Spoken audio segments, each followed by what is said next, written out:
Afternoon and welcome to Cardington. Today, the 15th of October 2013. On my way home, so I thought I'd do my restoration video diaries. And they are working on them doors, or that door. I think they'll get that finished by the either today or tomorrow. I think that'll probably be tomorrow now, but they are working hard, doing a good job. Excellent stuff.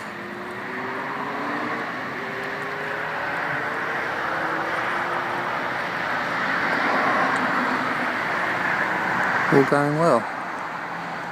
They've got another crane behind the door. I think they've got two teams working on it.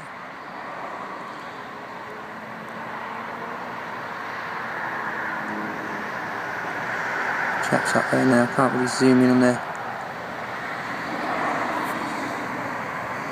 Try to hold the phone as steady as possible, but old shaky hand strikes again. Anyway, state of play today. All good stuff. And there's old shed too, so I don't feel lonely.